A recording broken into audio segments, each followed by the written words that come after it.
The power of the mind to direct and redirect our direction in life is undeniable. John Milton's quote, "A mind can make hell out of a heaven and heaven out of a hell," and Dante's quote, "We are our own hell," can be applied to one choosing toxic people to love or confusing obsession with love.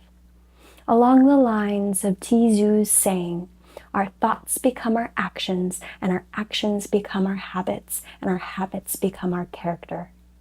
Our actions and choices are a manifestation of our thoughts and beliefs. Therefore, if someone obsessively thinks of another, it is important he or she tries to solve self-defeating beliefs in order to alter the anxiety-ridden structure of her thinking process and break free from obsession. I want to make clear that I will not be discussing the natural obsessive stage that lasts up until 16 months at most when one is in love, but rather a perpetual obsession. Obsession is an overwhelmingly strong attraction or desire for the other that stimulates one's thoughts or feelings by a persistent idea, image, or desire. The thoughts are so overwhelmingly distracting that they can affect one's daily routine. Obsession can be so impulsive that it can sometimes even be associated with a mental disorder. I will outline the traits of obsessive love, so if you see yourself in this self-destructive pattern of obsessing over someone, you can then discover and unravel the internal root of the problem, whether that be insecurities, fear of abandonment, or some other internal struggle, to then release this pattern. First, understand, obsession is never about the object of your desire. In other words, the person you obsess about. Rather, it is about unresolved issues within yourself that need to be further examined and reprogrammed. Therefore, your object of obsession holds no mental control over you, even though it may feel like that.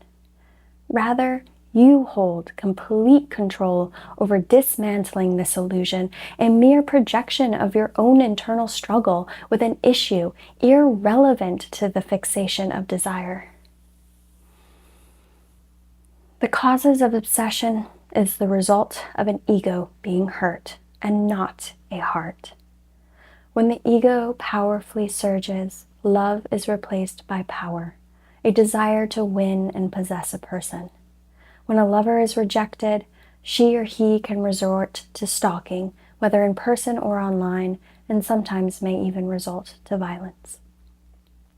Some obsessive love addicts, who typically take the form of serial daters, are obsessed with the infatuation love stage and go through many relationships, seeking this intense high that comes with the sexual attraction and romance period in the beginning.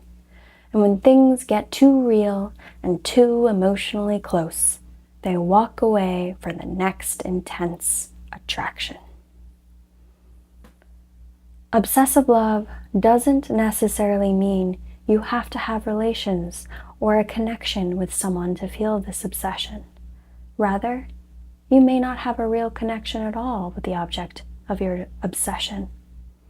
Obsessive love focuses on persistent thoughts or feelings of a partner or someone whom you aren't sexually or romantically involved with at all. Many obsessive love addicts are secretly obsessed with someone from afar. In this circumstance, obsessive love is actually quite common. Signs that you may be obsessed rather than in love with someone are as follows. You will be jealous and possessive. You won't like the idea of the other growing as an individual or having independence. You end up neglecting the person out of fear of losing the person, or you may be defensive, controlling, and resentful. You feel an overwhelming obsessive wish to love and be adored by a person, making it almost impossible to control your feelings and thoughts.